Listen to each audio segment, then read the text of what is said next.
Erev Tov Chabrim, I'm Stephen Ben-Nun. You're watching Israeli News Live, and of course things are continuing to break all throughout the world. It seems that we are on a brink of a world war. North Korea warning of a nuclear attack on the U.S. at any sign of aggression. Now the question really is whether or not they can deliver on such attack without it being knocked down by U.S. air defense systems. And that still remains to be seen. We do know that North Korea has been able to develop an intercontinental ballistic missile there, but whether or not it can do re-entry or not still remains to be seen. There are also indications that North Korea may have nuclear capabilities on 2 of its satellites that could be detonated over the U.S., causing an EMP attack that would virtually cripple the nation. Now, whether or not all this is true or not, don't really know. Now, we reported yesterday that the United States and China have been working for quite some time on taking out North Korea, something that I had never anticipated before after seeing the Dongfeng 41 intercontinental ballistic missiles being moved into the northeastern province of China, not thinking for a moment that this could be for North Korea, but in fact, that's exactly what it is. And of course, President Trump is trying to play that down just a bit, saying that if China's not with them, they'll go at it alone. Well, China's definitely with them, and they've moved 150,000 soldiers there on the northern border of North Korea. So it seems that they're very much on board with this, and that's what's concerned me about this prophecy over in Daniel. Still could be China. I'm not saying that it's not, but it still kind of makes me wonder if that tidings out of the north and from the north and from the east is not actually speaking about North Korea, because he goes to make away many. This one that goes to take out all the people there in those regions. Of course, out of the north being Russia there inside of Syria, and out of the east being Korea, North Korea that is. Now, let's kind of take a look at some serious things that are going on. We're going to jump back here to North Korea here in just a few minutes here. But I did want to first let you know that North Korea is threatening to use nuclear weapons on the United States, which all the more is going to make President Trump definitely launch the invasion on this country here. We have several different Russian sources we're going to be sharing with you, as well as English sources. But on rbc.ru, Putin spoke about the preparation of the him attack in several regions of Syria. Moscow has information on preparing a chemical attack like the one that occurred in Idlib in other parts of Syria, including the capital of Damascus, said President Vladimir Putin. So Russia is actually realizing with their own intel that the United States, their U.S.-backed rebels there, are planning more chemical attacks, and only to blame this on President Bashar al-Assad. Now, as we have reported here on Israeli News Live, it's clearly not that the President of the United States was striking Syria just as a random act over a chemical attack, but the evidence of building up the forces, getting them ready to enter into Syria, has been ongoing for months, all the way back when President Barack Hussein Obama was in power. So President Trump is only carrying out more of the New World Order agenda that's been planned for a long time. And something too, friends, I really got to share with you that I think is very important. And this is kind of like a side note, but it's also, excuse me, a reality. And that is, you cannot help but think about the mark of the beast. I think of this often from the book of Revelation when it talks about the mark of the beast that would come, where a man cannot buy or sell, saving he has the mark, or not just the mark, the number of his name is another issue there. You can have his name or the number of his name or the mark itself in your forehead or in your hand. And of course, the other ones has nothing to do with a mark on the body at all. It's just having the name or the number of his name. But the whole idea is that you can't buy or sell, saving you take this mark, saying you take this identity of a new world order. No doubt is what it has a lot to do with. But we're seeing this already in dealing with nations right now, that if a nation doesn't go along with the New World Order agenda, the United Nations agenda there, you don't get to buy or sell. They slap the sanctions on you, and if you really get out of line, they'll put more sanctions on you, and this is just exactly what goes on. Or worse yet, they'll take and come and bomb your country and destroy everybody in the nation and set it up with a whole new government. Really, you can't buy or sell unless you go along with the New World Order plan.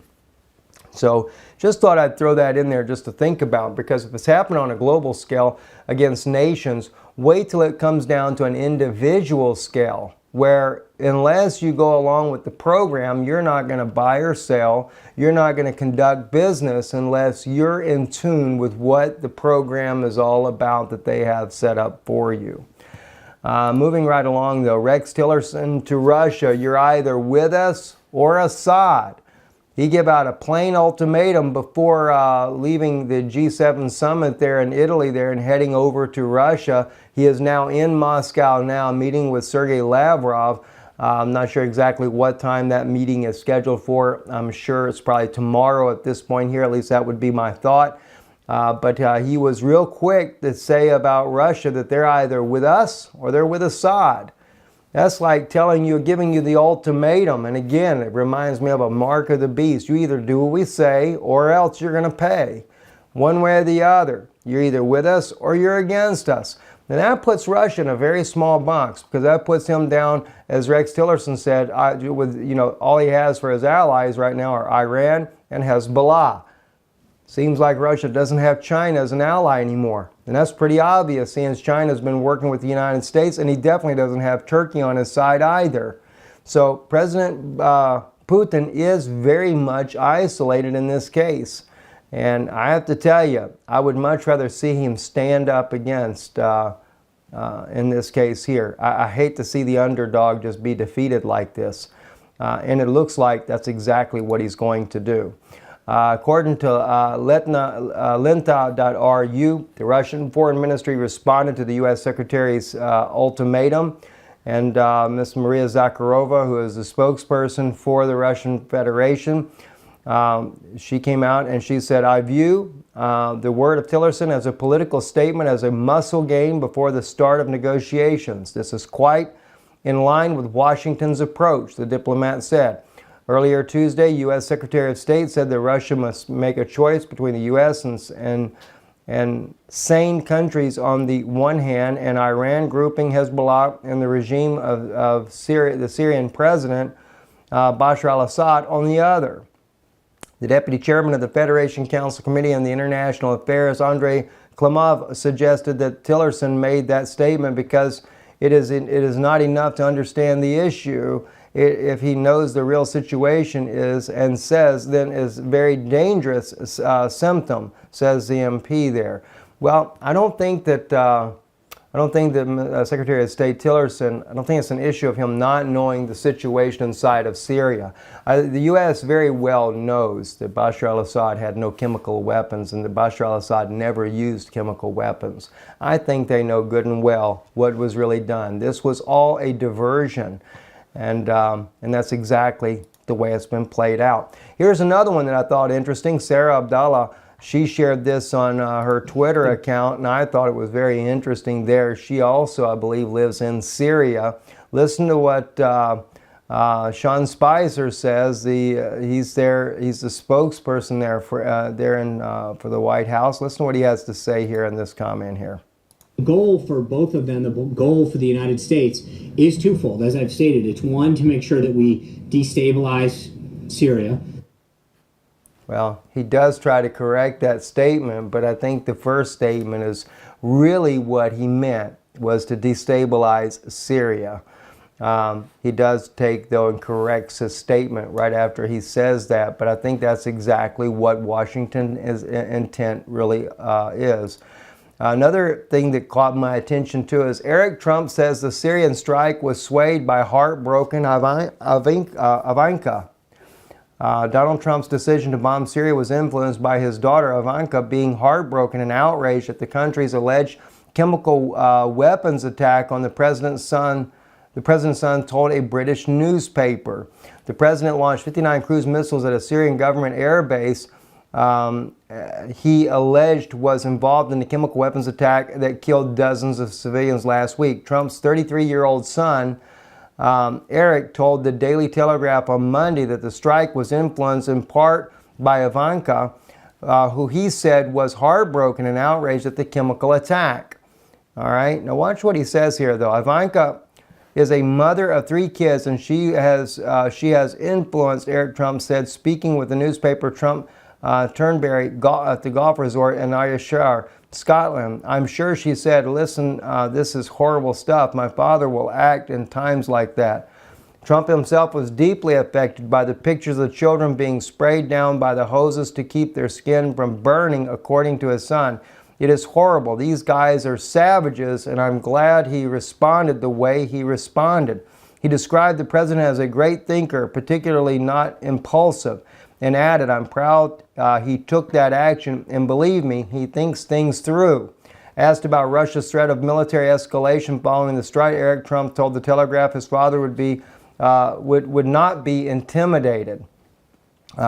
There was another part in here somewhere, and I didn't see it here, but I know where he talks about the white helmets. Our white helmets is something that he had mentioned, that they saw that, and that's what was really troubling. In fact, that's what you see here. I think this is the video itself. Let me just turn down the volume here as we kind of go through this real quick there, though. But the white helmets, of course, is what they're referring to, the video that they saw washing off these victims here.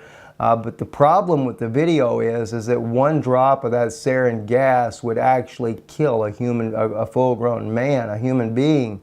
And for them to be washing off these victims with a hose and handling them with their bare hands lets us know that this is not sarin gas victims here. At this point here, but it just doesn't make sense. You have to understand, if it's sarin gas, they have to be completely protected themselves, and of course it is the white helmets showing all the footage here.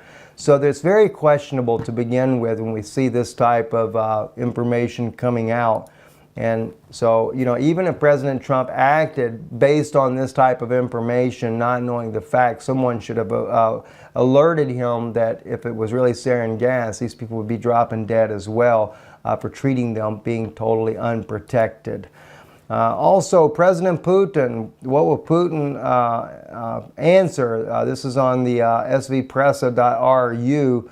It says here that the American strike on Syria changes the situation not only on the world stage, but also in Russia. As for the states, it is not difficult to understand. Tomahawks were not the answer to the mythical chemical threat, but the criticism of Trump in the United States, both the personal and verbal attacks, perhaps President's domestic political initiatives, as well as the attacks on the liberal establishment. A strong role on Trump does not diminish, according to more and more sophisticated forms, and gradually driving the owner in the White House into a dead end.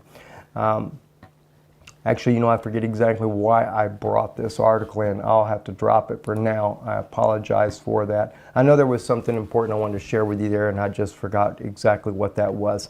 This one here, the Duran, is, though, this article is very interesting here. They actually bring up in the Duran, they question the timing of Senator John McCain's visit to Syria. Both times there were secret, unannounced visits. He goes into Lebanon, sneaks over into Syria, and always in both cases, in 2013 and of course now in 2017, right after his visit, normally a month after his visit, then we have the chemical attacks. Is it coincidence or what? Well, don't really know, but it is kind of odd that in both cases he's always there a month before a chemical attack.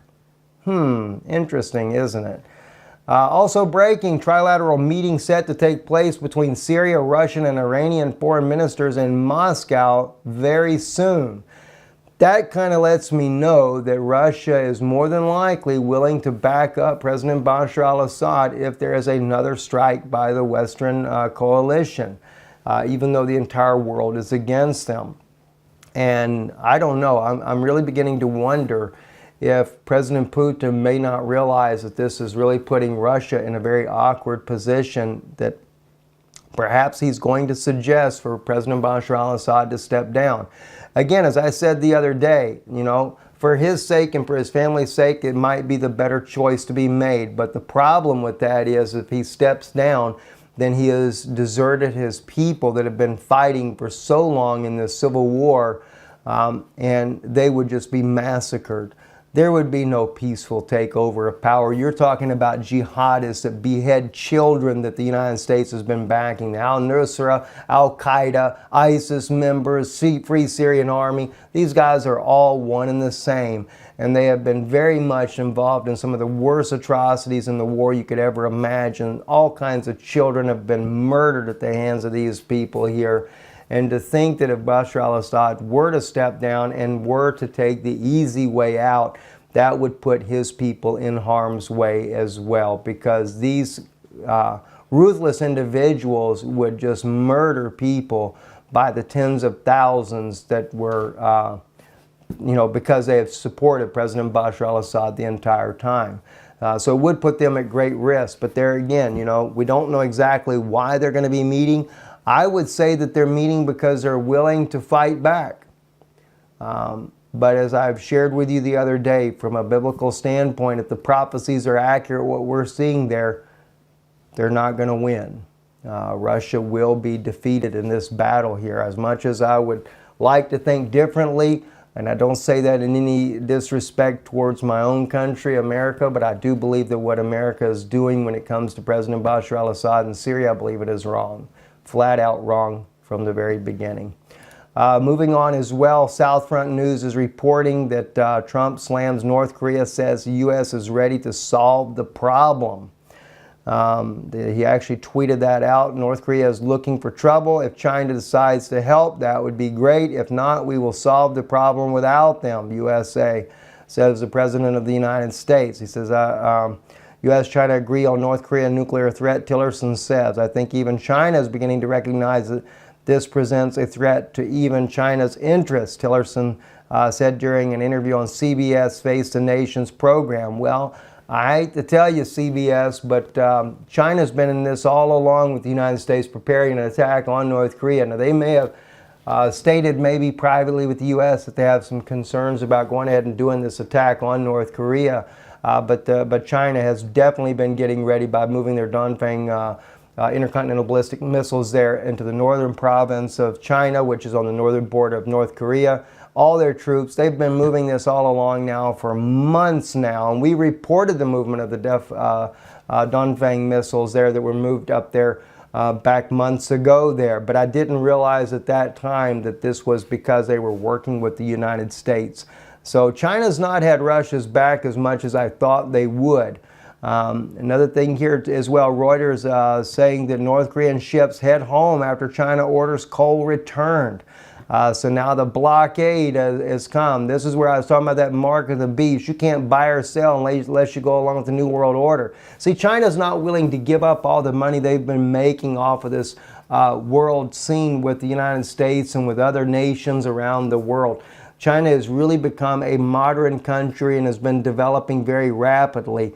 And I think this is why you don't see China going along with Russia as much as some people might have thought that they would have, even though it is a communist nation.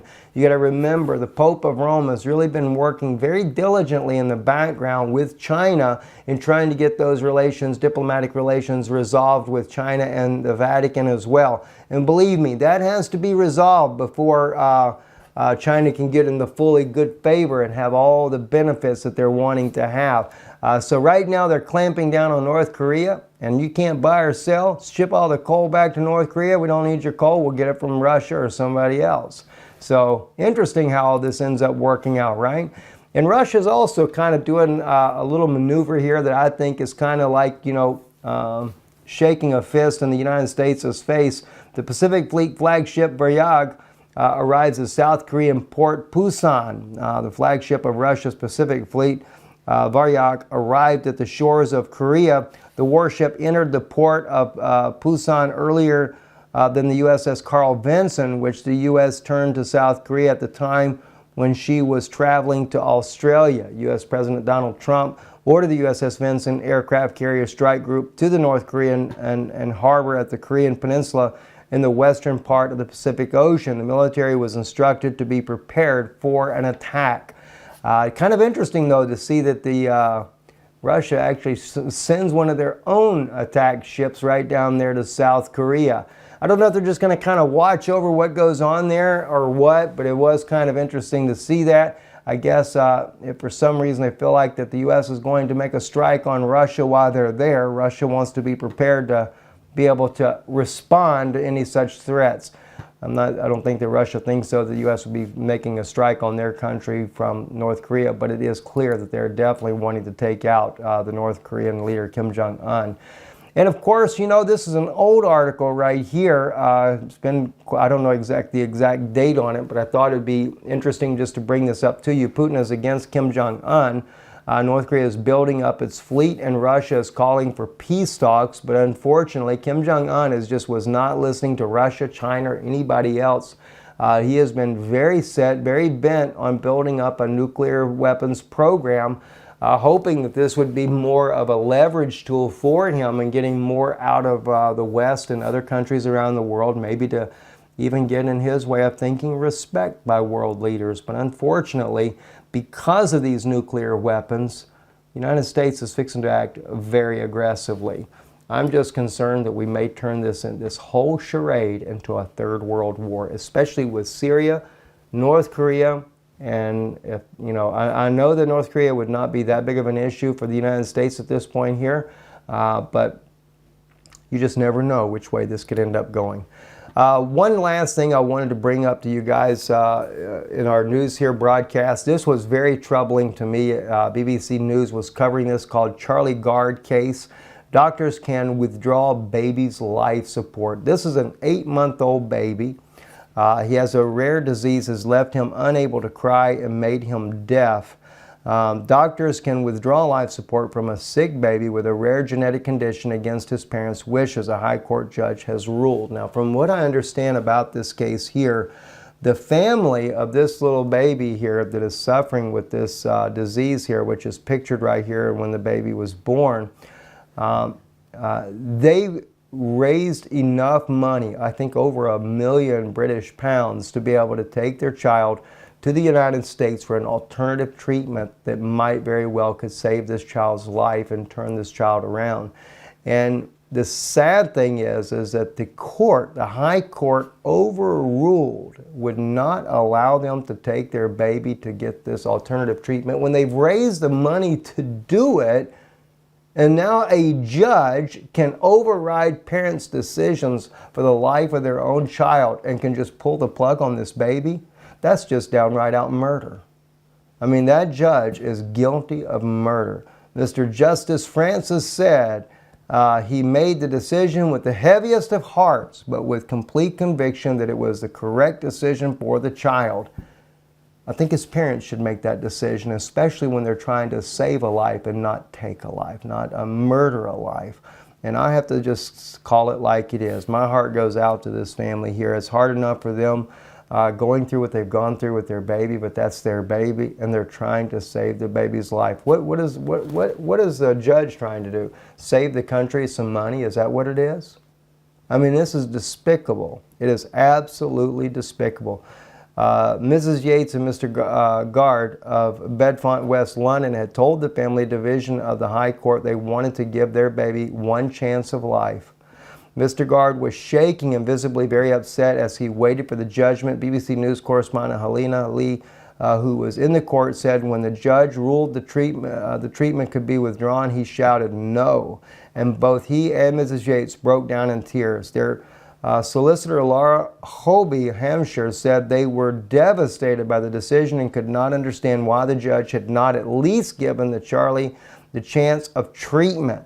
The couple had set up a crowdfunding campaign to fund the treatment abroad, which was raised more than 1.25, I'm assuming that's million pounds is what that is. So they had sufficient ability to do it, and then the judge to deny them this last-ditch effort, that is totally wrong. I believe that the judge is guilty of murder if this child dies. That's just my opinion on it, and I share that with you. In closing as well, NATO instructors are continuing to deploy to Donbass to promote fratricide. In other words, what they're doing is they're sending in all kinds of mercenaries and everything else practicing on killing people over in Donbass.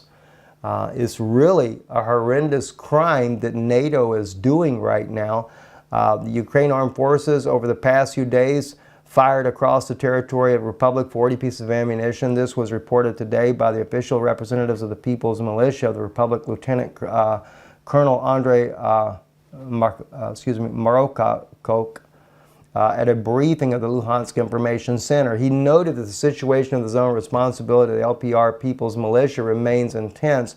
Over the past few days, the enemy broke the ceasefire regime 4 times.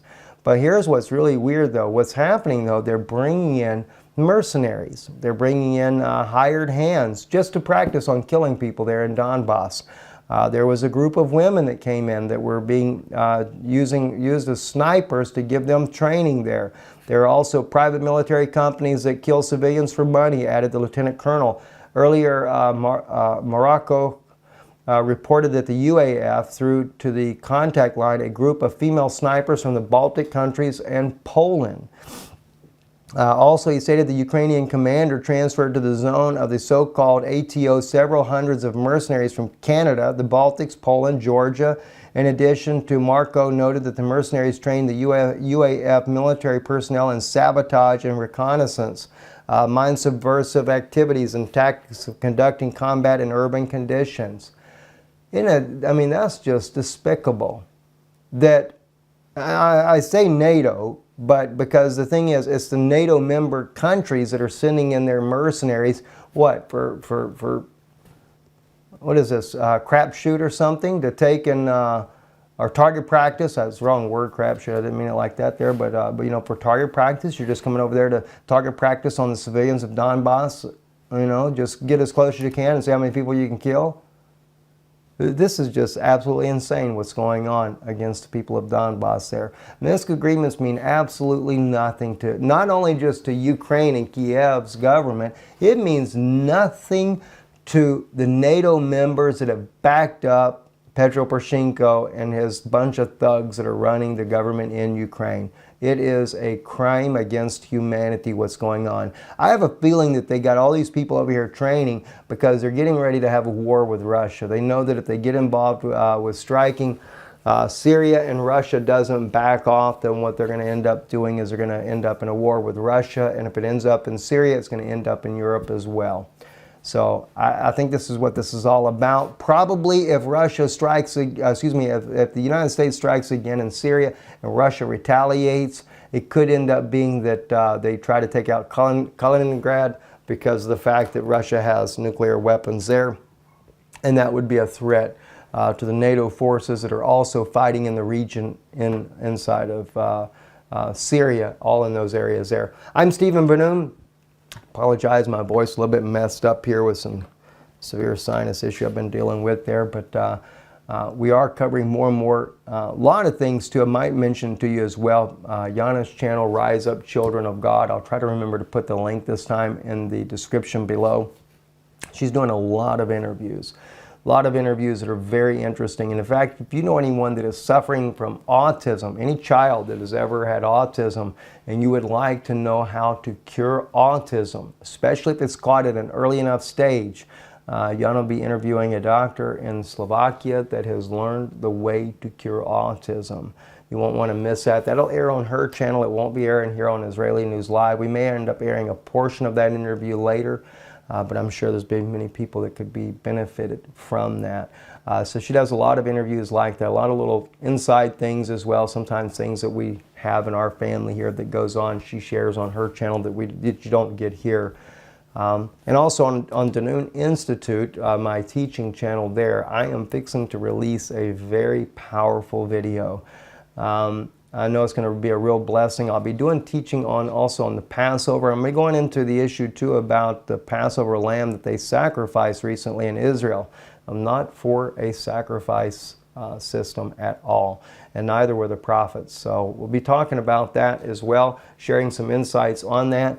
But I really want to share something with you. I've told you all along, why did Yeshua say in the book of Revelations to John, I counsel of you to buy of me gold tried in the fire?